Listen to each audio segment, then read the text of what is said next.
Hey all, welcome to ShareTreck. This is Raj here, friends. It's a lazy Saturday.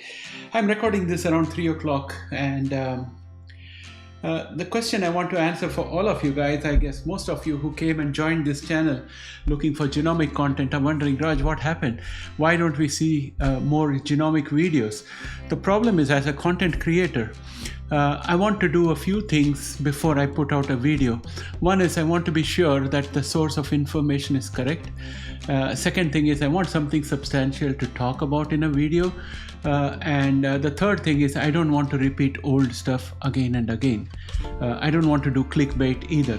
So you would find that most of my videos are kind of non-gimmicky, in the sense that it's just a deadpan delivery of information. I'm trying to improve on that, but given these requirements, I find that in genomics I don't have too much to talk about of late.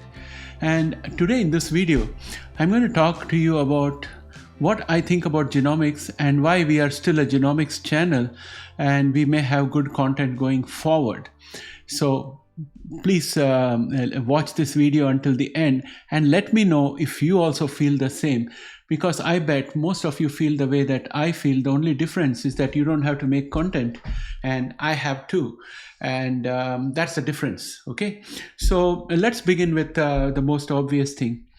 What is it that people like the most? People like interesting things. People like happening things. Take the case of an actor or a politician. Once they're out of office and they're not in the news, you forget about them altogether. Sometimes you might even have difficulty remembering their name. You may recognize their face, but you won't remember their name.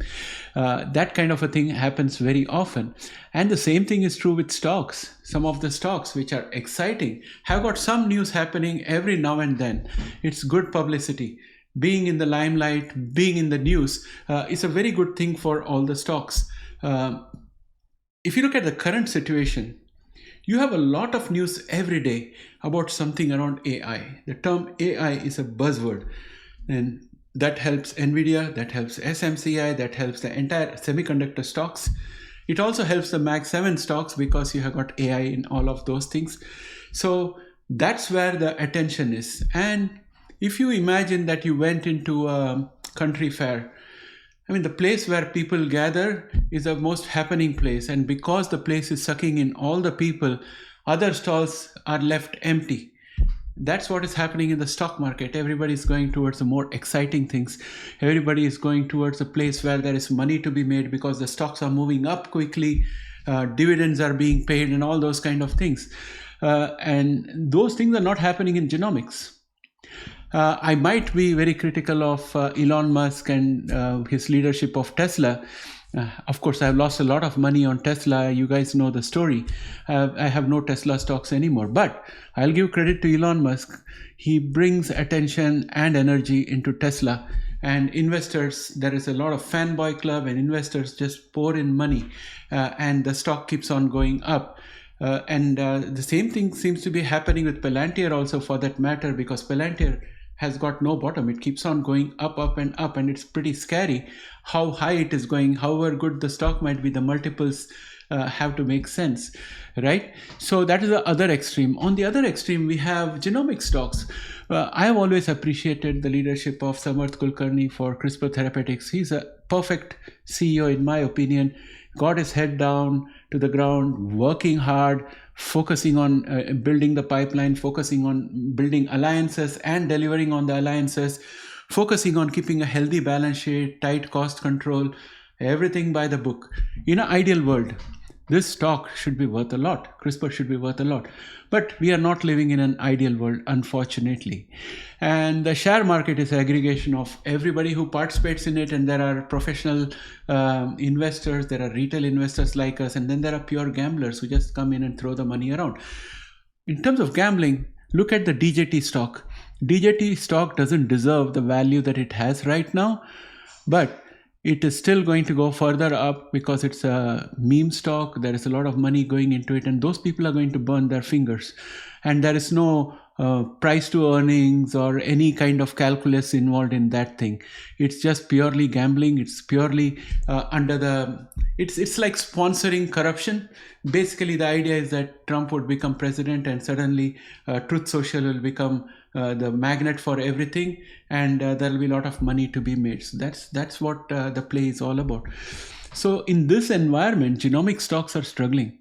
Genomic stocks are doing real grunt work. They are playing with the book of life, with the alphabets of life, using CRISPR technology, and they are going to deliver great results for humanity. Something very tangible, more than sound bites that you get from social media and other places. But their time has not yet come, because we have the AI revolution already in top gear. We already have monetized AI use cases happening, and that revolution is moving fast. Soon we'll have consulting companies which will have an AI income component, and that will also add value to their share price. Think of companies like Accenture, consultancies like IBM, Oracle, and all those people. They will all have that Salesforce. Everyone will have AI component in their earnings.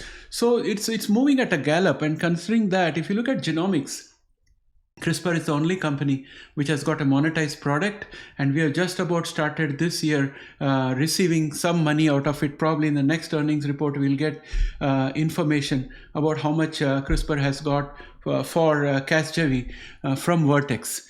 That will be a shot in the arm for CRISPR, but CRISPR has a good pipeline. I think among all the genomic companies, I love CRISPR because that I think is going to be very good. The second good one is Editas.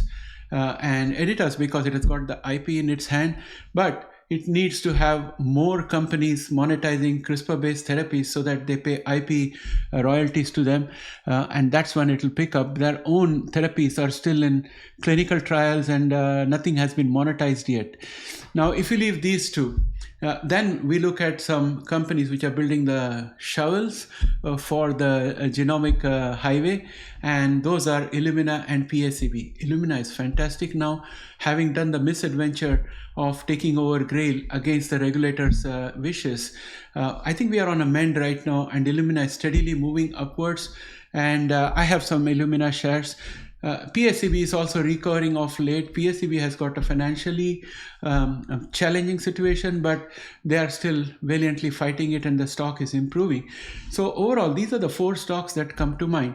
Then we have companies like Bluebird Bio, which have got 3 approved therapies in the market. Of course, they have not used CRISPR in any of those. But one of the things I lament with when it comes to genomic companies is that unlike AI companies, unlike EV companies, genomic companies do not generate a hype. They do not come out and talk about futuristic things. For example, when Elon Musk talks about sending rockets to Mars by 2026, or about a robotaxi, there's a lot of enthusiasm, and people based on that go into the stock market, put money into Tesla, and it moves up. Right now we have these clinical trials which are taking place. Let us say a company doesn't know when they will get approval for their therapy, but they should have some idea about when phase 1 clinical trial gets over, when phase 2 clinical trial might get over, based on the current situation. And they could always say, these are forward-looking statements, please do not hold us to it, and then give us an idea of how long phase 2 is likely to be. Or they could also give us an idea of when they expect to apply for the BLA, which is the prerequisite for getting FDA approval to start selling the therapy to patients. Now, making those kind of information available could help us genomic retail investors to weigh our opportunities in terms of how long are we willing to wait for the profits to come in, and also it gives us an idea about potential equity dilution. Let us say, hypothetically, let us say one of these companies comes and they say they will be able to submit a BLA and potential monetization by end of 2027. Then you look at their balance sheet, how much money they have, what is their expenses per year, calculate their cash runway, and if it is way before that, then you know that there is going to be equity dilution, right? So you can make those kind of calculations. Right now, we don't have that kind of visibility. We just know what is their cash runway, but we don't know when they're going to get a BLA. Both are critical information that we need. Now, when it comes to public companies, they have to report every quarter.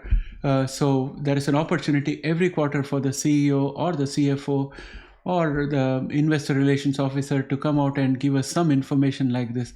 Unfortunately, we don't have any of those information, as a result of which all of us genomic investors are navigating blind. And for me, who I'm also a retail investor, but I'm also a content creator.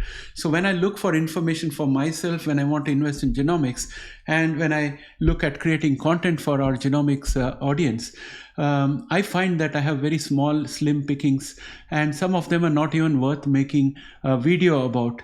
So that's the reason why you don't see too many of genomic videos. It's not like I'm not trying, I have given up. I still have interest in genomics. I have got some shares in genomic sector, but it's not as exciting right now as AI is. That's why in the stock market, we find genomics languishing and the energy is not there.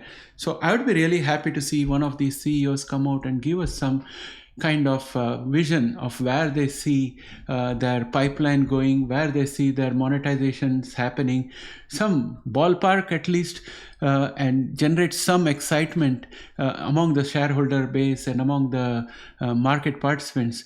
That should help them a lot. This is what I think is lacking in the genomics field, even though they are doing really good work. We don't have that.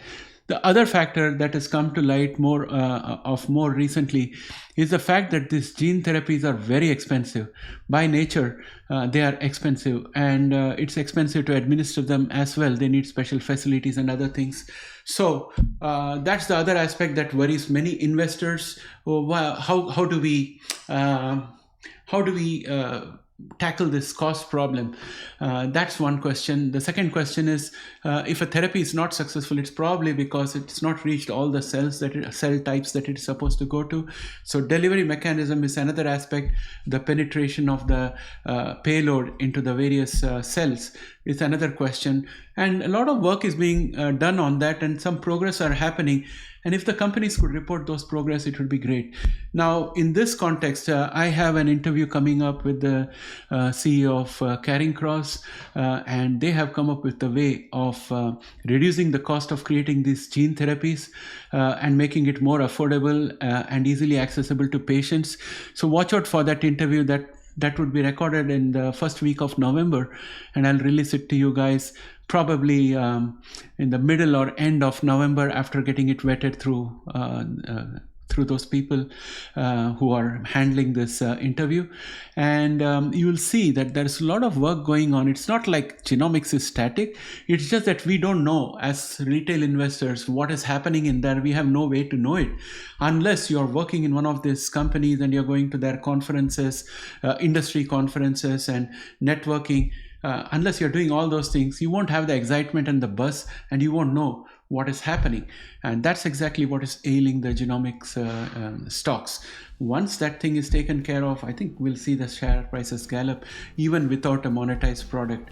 But right now, this is the state of the affairs, and this is what I think is happening. I'd like to hear from you guys. What do you think? Do you think I'm on the right track with this? Do you agree with me or do you disagree? What are your thoughts?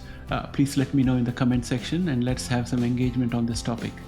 Thanks and have a great day. Bye for now.